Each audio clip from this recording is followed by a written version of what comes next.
राजकुमारी मंदाकिनी अपने पिता की इकलौती संतान थी। वो इतनी सुंदर थी कि उसकी सुंदरता के चर्चे अन्य राज्यों में भी थे।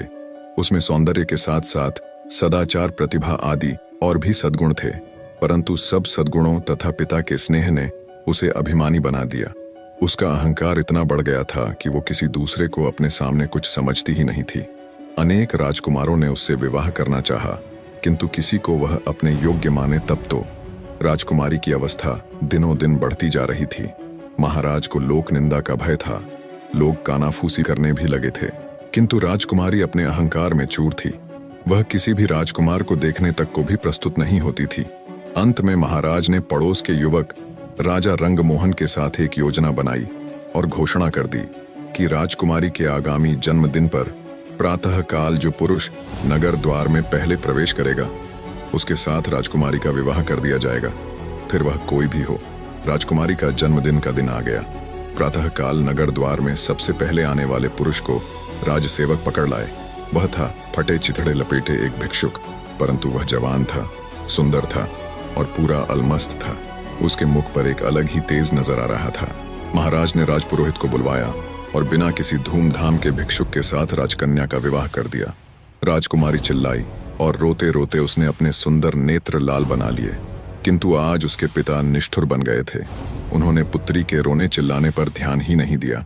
भिक्षुक को केवल 5 स्वर्ण मुद्रा देकर उन्होंने कहा, तू अपनी पत्नी को लेकर मेरे राज्य से शीघ्र निकल जा, और याद रखना, यदि फिर तू या तेरी पत्नी मेरे राज्य में आए तो प्राण दंड दिया जाएगा। चलो मंदाकिनी। भिक्षुक ने राजकन्या को पकड़ा और चल पड़ा।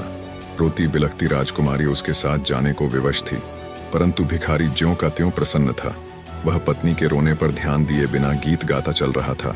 राजकन्या को पैदल ही पिता के राज्य से बाहर जाना पड़ा। भिखारी उससे मधुर भाषा में बोलता, उसे प्रसन्न करने का प्रयत्न करता। पर्याप्त दूर जाने पर जंगल में नदी किनारे एक फूस की झोपड़ी में दोनों पहुंचे। भिखारी ने कहा, अब यही तुम्हारा घर है। तुम्हें स्वयं अब जंगल के पत्ते और लकड़ियां लानी पड़ेगी। कंदमूल जो कुछ मिलेगा उसे उबाल कर खाना पड़ेगा। पास के गांव में लकड़ियां बेचने जाना होगा। मैं भी जितना बन सकेगा तुम्हारी सहायता करूंगा। राजकन्या के लिए यह जीवन बहुत दुखद था, किंतु विवशता सब करा लेती है। उसे एक ही सुख था कि भिखारी उसके साथ बहुत प्रेमपूर्ण व्यवहार करता था। कुछ दिन ऐसे ही बीत गए। फिर एक दिन भिखारी ने झोंपड़ी छोड़ दी और मंदाकिनी को लेकर वह एक गांव में आया। वहां वे दोनों एक खंडहर जैसे घर में रहने लगे। भिखारी कहीं से कुछ पैसे ले आया और उससे उसने मिट्टी के बर्तन खरीदे।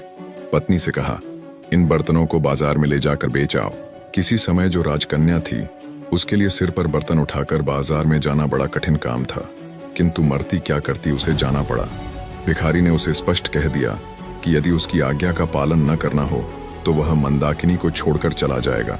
बेचारी मंदाकिनी बर्तन सिर पर उठाकर बाजार गई। उसे बर्तन बेचना तो आता नहीं था, दूसरों से नम्र व्यवहार करना भी नहीं आता था।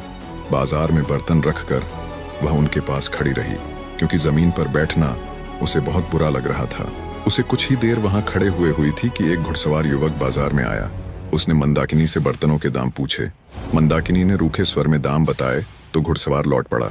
मोड़ते समय उसका घोड़ा भड़क उठा। फलतः घोड़े के पैरों की ठोकर से सब बर्तन फूट गए। घुड़सवार बिना कोई ध्यान दिए वहां से चला गया। अब मंदाकिनी को काटो तो खून नहीं, बेचारी रोती हुई घर लौटी। भिखारी आते ही क्रोधित होगा, ये बात सोच सोचकर उसके प्राण सूखे जा रहे थे। भिखारी आया तो देखा, रो रो कर मंदाकिनी की आंखें सूज गई थीं। वह कुछ नहीं बोला, परंतु दूसरे दिन कहा, मंदाकिनी, तुम्हें कुछ नहीं आता। मिट्टी के सभी बर्तन टूट गए। अब हम दोनों का निर्वाह कैसे होगा? एक उपाय है, नगर में चलते हैं। सुना है राजा रंगमोहन बहुत दयालु है। उसकी पाकशाला में तुम्हें कोई नौकरी दिलवाने का प्रयत्न करूंगा। तुम्हें काम मिल जाए तो तुम्हारी ओर से निश्चिंत होकर मैं भी कहीं अच्छे पैसे वाला ढंग का काम ढूंढ लूंगा। कुछ धन एकत्र हो जाने पर कोई व्यापार कर लूंगा और तब तुम्हें भी अपने पास बुला लूंगा। राजा रंगमोहन का नाम सुनकर मंदाकिनी ने लंबी सांस ली। एक समय इस नरेश ने उससे विवाह करने का प्रस्ताव किया था। आज वह राजरानी होती, किंतु हाय रे ये घमंड, आज उसी राजभवन में वह दासी बनने जा रही है। जाने के अतिरिक्त कोई दूसरा रास्ता नहीं था। मंदाकिनी नगर में गई और राजा की पाकशाला में उसे नौकरी मिल गई। भिखारी उससे विदा होकर कहीं चला गया। मंदाकिनी का गर्व नष्ट हो गया था।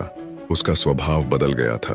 अब वह अत्यंत विनम्र, परिश्रमी और सावधान सेविका बन गई थी। रसोई घर की अध्यक्षा रंभा कुमारी उसके कार्य से अत्यंत संतुष्ट थी। बसंत पंचमी आई। राजा रंगमोहन का जन्मदिन था। सभी सेवकों को इस दिन नरेश अपने हाथ से पुरस्कृत करते थे। दूसरी सेविकाओं के साथ मंदाकिनी को भी राजसभा में जाना पड़ा। जब सब सेवक पुरस्कृत हो चुके और सब सेविकाएं भी पुरस्कार पा चुकी, तब उसे पुकारा गया। वह हाथ जोड़े, मस्तक झुकाए राज सिंहासन के सामने खड़ी हो गई। नरेश ने कहा, मंदाकिनी, मैं तुमसे प्रसन्न हूँ। तुम्हें तो मैं अपनी रानी बनाना चाहता हूँ। मंदाकिनी चौंक पड़ी। महाराज, आपको ऐसी अधर्मपूर्ण बात नहीं करनी चाहिए। मैं परस्त्री हूँ। क्या हुआ जो मेरा पति भिक्षुक है? मेरा तो वही सर्वस्व है। उसे छोड़कर मैं दूसरे किसी की सोच भी नहीं सकती। वही मेरा स्वामी है। आपकी मुझ पर बहुत कृपा है, तो इतना अनुग्रह करें कि मेरे पति का पता लगवाकर उसे बुला दें। मैं पाकशाला में सेवा करके प्रसन्न हूँ। महाराज रंगमोहन चले गए और थोड़ी देर में वह भिखारी राजमहल से निकला। मंदाकिनी उसे देखते ही दौड़कर उसके पैरों पर गिर पड़ी।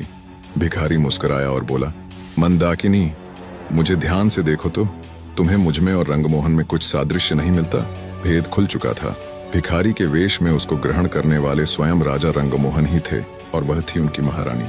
राजा ने कहा, मंदाकिनी, क्षमा करना, तुम्हारे अभिमान की मुझे कोई दूसरी औषधि मिली ही नहीं, इसलिए तुम्हारे पिता के साथ मिलकर मुझे ये रास्ता अपनाना पड़ा।